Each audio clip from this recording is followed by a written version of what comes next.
ফুলকপি আলু ট্যাংরা মাছ দিয়ে ঝোল। শীতকাল তো পড়ে গেছে, ফুলকপি ট্যাংরা মাছ রান্না তো হবেই। লবণ হলুদ গুঁড়ো, আমি লবণ হলুদ মাখিয়ে রাখছি ট্যাংরা মাছগুলো, 5 মিনিট রেখে দেবো। তারপরে এটা আমি ভেজে নেব।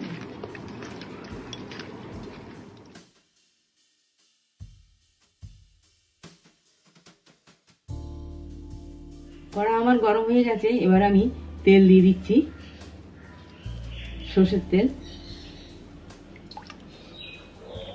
তেল আমার গরম হয়ে গেছে, এবার আমি মাছগুলো ভেজে নিচ্ছি।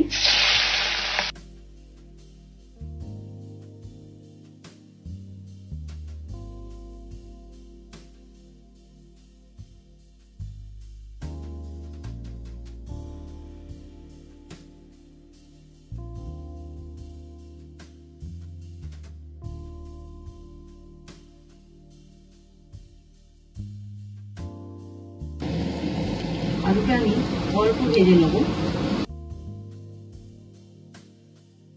এবার আমি আলুটা নামিয়ে নিচ্ছি।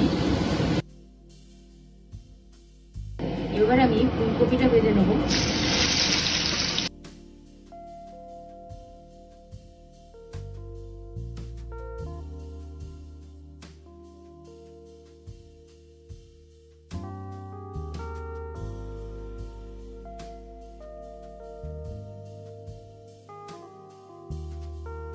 আমার ভাজা হয়ে গেছে, এবার আমি নামিয়ে নিচ্ছি।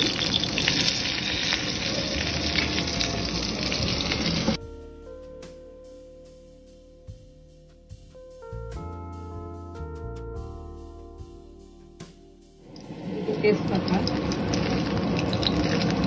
পাঁচফোড়ন, দারচিনি, লবঙ্গ, এলাচ, পেঁয়াজ,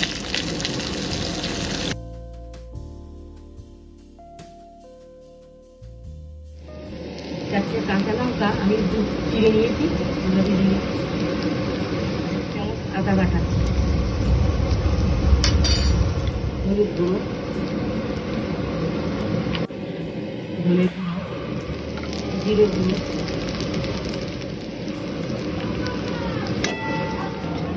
এবার দেখুন মশলা আমার কষানো হয়ে গেছে, এবার আমি জল দিয়ে দিচ্ছি।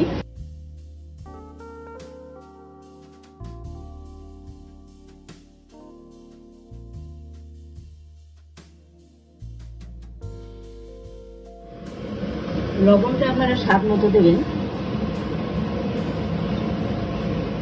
আলুটা আমি কিন্তু অল্প ভেজে নিয়েছিলাম, এবার আমি এর মধ্যে দিয়ে দিচ্ছি। ঝোল ফুটে ওঠার পরে আলুটা দিয়েছি, এবার আমি কপি ভেজে রেখেছিলাম এটা দিয়ে দিচ্ছি।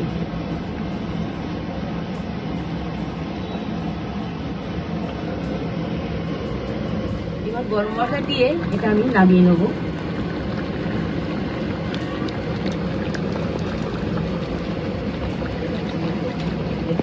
আমার তো ফুলকপি ট্যাংরা মাছ দিয়ে রান্না হয়ে গেছে। বাইরে ঠান্ডা, ঘরে গরম ভাতের সঙ্গে সুস্বাদু তরকারি।